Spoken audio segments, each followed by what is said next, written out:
Hi friends, ഇന്ന് നമുക്കൊരു snacks recipe നോക്കാം കേട്ടോ. പെട്ടെന്ന് ഉണ്ടാക്കാൻ പറ്റുന്ന ഒരു സ്നാക്കിന്റെ റെസിപ്പി. അതിനുവേണ്ടി 1 കപ്പ് ചോറ് എടുത്തിട്ടുണ്ട്. ഏതരിയുടെ ചോറായാലും കുഴപ്പമില്ല, മട്ടരിയുടെയോ അല്ലെങ്കിൽ ഇതുപോലെ വെള്ളരി വെച്ചിട്ടോ ഏത് വേണമെങ്കിലും നമുക്ക് ഉപയോഗിക്കാം. ഇതൊന്ന് ആദ്യം നമുക്ക് ജസ്റ്റ് ഒന്ന് ചതച്ചെടുക്കണം, അരച്ചെടുക്കല്ല, ജസ്റ്റ് ഒന്ന് ചതച്ചെടുക്കുക. അപ്പോൾ 1.5 കപ്പ് ചോറാണ് ഞാൻ എടുക്കുന്നത്. 1.5 കപ്പോളം ചോറ് ജാറിലോട്ട് ഇട്ട് കൊടുത്തിട്ടുണ്ട്. ഒന്ന് ജസ്റ്റ് ഒന്ന് ക്രഷ് ചെയ്തെടുക്കാം. നല്ലപോലെ ഒന്ന് അരച്ചെടുത്തിട്ടുണ്ട് ചോറ്. ഇതൊരു ബൗളിലോട്ട് മാറ്റാം. അരച്ചെടുത്തിരിക്കുന്ന പരുവം എന്ന് പറഞ്ഞാൽ നന്നായിട്ട് പേസ്റ്റ് പോലെയല്ല അരച്ചെടുത്തിരിക്കുന്നത്, കുറച്ചൊക്കെ തരിയോട് കൂടിയാണ് അരച്ചെടുത്തിരിക്കുന്നത് കേട്ടോ. നമുക്കിതിലോട്ട് 1 ടേബിൾ സ്പൂൺ അരിപ്പൊടി ചേർത്ത് കൊടുക്കാം. ചെറുതായി അരിഞ്ഞു വെച്ചിരിക്കുന്ന ഒരു സവാളയുടെ പകുതിയാണ് അത് ചേർത്ത് കൊടുക്കാം. 1 പച്ചമുളക് ചെറുതായി അരിഞ്ഞത്. ഇനി കുറച്ച് ഇഞ്ചി ചേർത്ത് കൊടുക്കാം, നമ്മുടെ പാകത്തിനനുസരിച്ച് ചേർത്ത് കൊടുക്കാം കേട്ടോ. കറിവേപ്പില ചെറുതായി അരിഞ്ഞെടുത്തതാണ്, കുറച്ചധികം തന്നെ ചേർക്കുക. 1 ടീസ്പൂൺ കുരുമുളക് ഒന്ന് ക്രഷ് ചെയ്തെടുത്തതാണ്, അതും കൂടെ ചേർത്ത് കൊടുക്കാം. ഈ ആവശ്യത്തിന് ഉപ്പ്, 1/2 ടീസ്പൂൺ വലിയ ജീരകം, 2-3 പിഞ്ച് കായപ്പൊടി, 1/4 ടീസ്പൂൺ മഞ്ഞൾപ്പൊടിയും കൂടെ ചേർത്ത് കൊടുക്കാം. ഇനി ഇതെല്ലാം നല്ലപോലെ ഒന്ന് മിക്സ് ചെയ്തെടുക്കാം.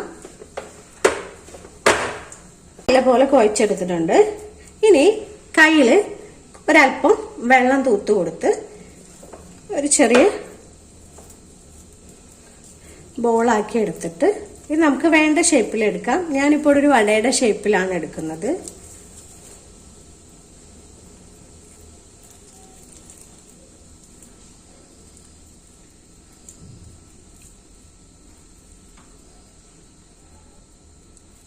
ഇതൊരു മാറ്റി വെക്കാം കേട്ടോ. കൈ ഒന്ന് വെള്ളം നനച്ചു കൊടുക്കുക. പെട്ടെന്ന് ചെയ്തെടുക്കാൻ പറ്റും. നമുക്ക് ആവശ്യത്തിനനുസരിച്ചുള്ള കട്ടിയിലും വലിപ്പത്തിലും ഒന്ന് ചെയ്തെടുക്കുക. അപ്പൊ എല്ലാം നമ്മളിവിടെ വടയുടെ ഷേപ്പിലൊന്നും ആക്കി എടുത്തിട്ടുണ്ട്. ഇവിടെ 1.5 കപ്പ് ചോറ് കൊണ്ട് ഉണ്ടാക്കിയെടുക്കാൻ പറ്റിയത് 7 എണ്ണമാണ്. അത് നമ്മൾ ഉണ്ടാക്കുന്നതിനനുസരിച്ചിരിക്കും. സൈസ് ചെറുതാക്കി ഉണ്ടാക്കുകയാണെങ്കിൽ ഒരല്പം കൂടുതൽ ഉണ്ടാക്കാൻ പറ്റും, അല്ലെങ്കിൽ നോർമൽ സൈസ് ആണെങ്കിൽ ഇത്ര എണ്ണ ഉണ്ടാക്കാൻ പറ്റും. ഫ്രൈ ചെയ്തെടുക്കാൻ വേണ്ടി ഗ്യാസിലോട്ട് ഒരു പാൻ വെച്ച് കൊടുത്തിട്ടുണ്ട്. കുറച്ച് ഓയിൽ ഒഴിച്ചു കൊടുക്കാം.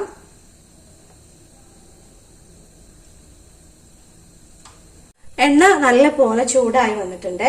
നമുക്ക് ഇട്ട് കൊടുക്കാം, ഓരോന്നായിട്ട് ഇട്ട് കൊടുക്കാം.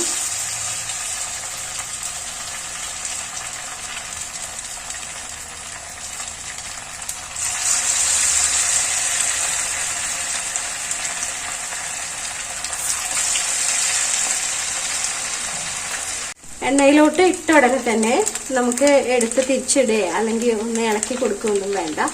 അതൊന്ന് ചൂടായി വരുമ്പോൾ തന്നെ താനെ ഒന്ന് പൊങ്ങി വന്നോളും. ലോ ഫ്ലെയിമിലാക്കി കൊടുത്ത് വേവിക്കാം. നമ്മൾ ഇത് എണ്ണയിലോട്ട് ഇടുമ്പോൾ ഹൈ ഫ്ലെയിമിൽ വെക്കുക, പിന്നെ ഒന്ന് ലോ ഫ്ലെയിമിലോട്ട് ആക്കി വെച്ച് കൊടുക്കുക.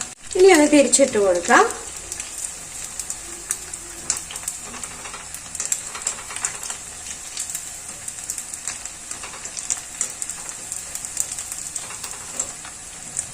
തിരിച്ചും മറിച്ചൊക്കെ ഇട്ട് 2 ഭാഗവും നല്ല ബ്രൗൺ കളറായിട്ട് ക്രിസ്പി ആയിട്ട് വരുന്നവരെ നമുക്ക് ഫ്രൈ ചെയ്തെടുക്കാം.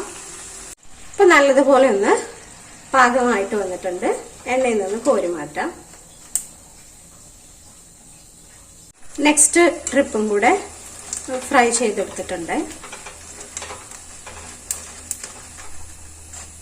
ചോറ് വെച്ചിട്ടുള്ള വട ഇവിടെ റെഡി ആയിട്ടുണ്ട്.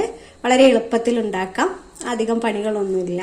നമുക്ക് ഉഴുന്ന വടയൊക്കെ ഉണ്ടാക്കുന്ന പോലെ ഉഴുന്ന് വെള്ളത്തിലിട്ട് അത് കുതിർത്ത് അരച്ചെടുക്കുന്ന സമയമൊന്നും വേണ്ട. ചോറ് അല്പം ബാക്കി ഉണ്ടെങ്കിൽ അത് കളയാൻ വേണ്ട, അത് വെച്ചിട്ട് നമുക്ക് പെട്ടെന്ന് ഉണ്ടാക്കാം. അപ്പോൾ ഉണ്ടാക്കി നോക്കാത്തവരാണെങ്കിൽ ഒന്ന് ഉണ്ടാക്കി നോക്കുക. ക്രിസ്പി ആയിട്ടാണ് ഇരിക്കുന്നത്. കണ്ടില്ലേ, ആ ശബ്ദം കേട്ടാൽ അറിയാം.